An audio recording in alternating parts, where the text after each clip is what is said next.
आध्यात्मिक कहानियाँ। नमस्कार दोस्तों, स्वागत है आप सभी का एक बार फिर से आपके अपने पसंदीदा YouTube चैनल आध्यात्मिक कहानियों में। दोस्तों, आज हम आपके समक्ष प्रस्तुत करने जा रहे हैं कि मुसलमान सूअर क्यों नहीं खाते। जी हाँ दोस्तों, एक बार फिर से स्वागत है आध्यात्मिक कहानी में। आज मैं आपको बताने वाली हूँ कि मुसलमान सूअर क्यों नहीं खाते, इसकी क्या वजह है। दोस्तों, क्या आपको मालूम है मुसलमान सूअर का मांस क्यों नहीं खाते हैं? दोस्तों, वीडियो शुरू करने से पहले हम आपको बता दें कि हम आपको सिर्फ इंटरनेट और किताब वगैरह से दी गई जानकारी दे रहे हैं। हमारा मकसद किसी भी धर्म या जाति का अपमान करना नहीं है। अगर जाने अनजाने में हमसे कोई भूल हो गई हो तो हमें माफ़ कर देना। दोस्तों, जैसा कि हम सभी जानते हैं कि मुसलमानों का खाना पीना उठना बैठना यानी कि हर चीज़ इस्लाम के मुताबिक होती है और ज़्यादातर मुसलमान अपनी ज़िंदगी दीन इस्लाम में बताए गए तौर तरीक़ों से और उसके हिसाब से गुजारना पसंद करते हैं। पर दोस्तों, क्या आपको ये बात जानना है कि इस्लाम धर्म में मांस खाना जायज़ बताया गया है, लेकिन यहाँ भी कुछ शर्तें हैं कि क्या चीज़ खाई जा सकती है और क्या नहीं। ठीक उसी तरह जिस तरह इस्लाम में शराब पीना सही नहीं माना जाता, वैसे इस्लाम धर्म में सूअर का मांस खाना मना है। अब इसके पीछे की असली वजह क्या है, इसे जानने के लिए मेरी अपने दोस्त यानी कि मैं इसमें आपको बताने वाली हूँ। आज मैं आपके साथ ये शेयर करने वाली हूँ कि मुस्लिम सूअर का गोश्त क्यों नहीं खाते। दोस्तों, हम आपको बता दें कि मुसलमानों की सबसे पवित्र किताब कुरान पाक के सूर 2 आयात 3005 सूरा 5 आयात 3 के साथ साथ और भी कई आयातों में जरिए इसका आदेश दिया गया है कि मुसलमानों को ऐसे भी किसी भी जानवर का मांस नहीं खाना चाहिए जो हलाल ना हो। ऐसे में अब कौन सा जानवर है जो इस्लाम में हराम बताया गया है? दोस्तों, कुरान शरीफ में इस बात का जिक्र किया गया है कि मरे हुए जानवरों का मांस खाना हराम है। ऐसा जानवर जो किसी वजह से मर गया, जैसे कि एक्सीडेंट या फिर बीमारी की वजह से, ऐसे जानवर का मांस खाना इस्लाम धर्म को मानने वाले लोगों को मना किया गया है। दोस्तों, सूरा 5 आयात 3 में लिखा है कि उसने तुम्हें केवल मना किया है मृत्यु पशु, हुक्म सूअर का मांस और वह सब जिसमें अल्लाह के अलावा किसी और का नाम है।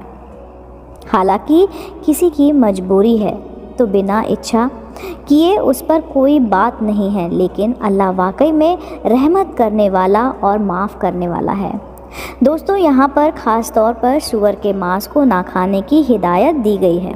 लेकिन दोस्तों, क्या आपको पता है बाइबल में भी सूअर के मांस को खाने की मनाही है और बुक ऑफ लेविटिकस के चैप्टर नंबर 11 और बस नंबर 7 में सूअर को ना खाने का उल्लेख भी किया है। अब ये दोनों धर्म किताबों सूअर के मांस ना खाने को कहती है, तो आखिर सूअर के मांस खाने में समस्या क्या है? सूअर क्या क्या खाता है? तो दोस्तों, इस चीज़ का जवाब सूअर के कैरेक्टर में छुपा हुआ है, क्योंकि सूअर एक मौका परस्त जानवर है जो कुछ भी मिलने पर खा लेता है, फिर चाहे वे पेड़ पौधे हों या फिर मरे जानवर का सड़ता हुआ मांस, मल भी क्यों ना हो। सूअर किसी भी चीज़ को खाने से फ़र्क नहीं पड़ता और वे हर एक चीज़ का सेवन कर लेता है। जी हाँ, वकीसत देशों में सूअर भले ही साफ जगह पर पाले जाते हैं, लेकिन उनमें एक दूसरे का मल खाने की आशंका बनी रहती है, क्योंकि ये चीज़ उनकी फितरत में होती है। गांव और देहात में जहां लोगों के लिए आधुनिक शौचालय नहीं है, लोग इसी कारणवश खुले में शौच करते हैं और शुगर को कुछ ना मिलने पर शुगर उनका सेवन कर लेते हैं। अब आप समझ गए कि शुगर किस लेवल तक किन चीज़ों को खा सकते हैं। हालांकि कुछ लोगों को यह तर्क देते हैं कि ऑस्ट्रेलिया जैसे देशों में शुगर का पालन पोषण बेहद साफ तरीके से होता है और हम इन चीज़ को मानते भी नहीं हैं। हो सकता है साफ़ सुथरी जगह पर शुगर को एकदम अनुकूल वातावरण में रखा जाता है, इसका पूरा ध्यान रखा जाता है, लेकिन आप चाहे इन्हें साफ रखने की कोशिश क्यों ही ना कर लें, पर प्रकृति रूप से गंदगी पसंद आती है। अब आप इसे ऐसे समझिए कि भला बिल्ली के सामने दूध रखते हैं और ये उम्मीद तो नहीं कर सकते ना कि उसने उसे छोड़ देगी या वो उसे खाएगी नहीं या उसको वो पिएगी नहीं, क्योंकि बिल्ली की फितरत में वो दूध पीना ही है। ठीक उसी तरह गंदे वातावरण में शुगर का रहना इतनी मजबूरी नहीं है बल्कि उनकी फितरत है और कोई भी जानवर अपनी आदत से मजबूर होता है। शुगर का मांस खाने से नुकसान क्या क्या है, चलिए जान लेते हैं। शुगर के मांस खाने से 70 अलग अलग तरह की बीमारियां जन्म लेती हैं। यहाँ तक कि इंसानों के शरीर में इसका मांस खाने से कीड़े भी हो सकते हैं, जैसे कि गोलाकार कीड़े, नुकीले कीड़े या फिर दूसरी तरह से कीड़े मकोड़े शुगर के मांस खाने से तुरंत इंसान की तरफ आकर्षित होते हैं। पर इन सभी में सबसे ज़्यादा खतरनाक टाइप बम है। यह बहुत लंबा कीड़ा है, हाथों में रहता है।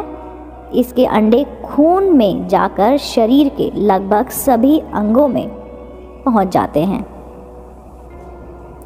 यहाँ तक कि अगर यह कीड़ा ठसे पका कर खाएं, यानी कि आप इसको ठीक से पका कर भी खाएंगे तो शुगर के मांस में जो खतरनाक कीड़े रहते हैं वह पकाने पर नष्ट नहीं होते। साथ ही शुगर का मांस खाने वाले लोगों को कोलेस्ट्रॉल की प्रॉब्लम भी हो सकती है और 250 से ज़्यादा अमेरिकन हाइपरटेंशन और डिप्रेशन के शिकार होते हैं, जिसका बड़ा कारण उनका खान पान है, जिसमें शुगर का मांस सबसे बड़ी भूमिका निभाता है। इसी वजह से कुरान पाक में शुगर के मांस को खाना गलत बताया गया है। हालांकि शुगर को ना खाने की कुरान पाक में मनाही की गई है, यही कारण हो सकता है। शुगर पानी बहुत ज़्यादा पीते हैं। जहां नन्हे बच्चों को दूध पिलाने वाली मादा का शुगर दिन में 30 लीटर पानी पी जाते हैं और नर शुगर कम से कम 18 लीटर पानी पीते हैं। ऐसे में जब इस्लाम धर्म की शुरुआत हुई वहाँ पर पानी की बहुत किल्लत थी, इसलिए शुगर को ना पालने की भी इजाज़त दी गई है। तो दोस्तों, पूरी उम्मीद है कि इस वीडियो में आप सभी के सवालों का जवाब मिल गया होगा। बाकी आपका इस विषय पर क्या कहना है मुझे कमेंट करके बताइए और ऐसे ही इंटरेस्टिंग वीडियो देखने के लिए आप मेरे चैनल आध्यात्मिक कहानी को लाइक कीजिए, शेयर कीजिए और सब्सक्राइब करना बिल्कुल ना भूलिए। मैं आपको मिलती हूँ नई वीडियो के साथ इसी चैनल पर जल्द ही। आप देख रहे थे आपका अपना पसंदीदा YouTube चैनल आध्यात्मिक कहानियाँ।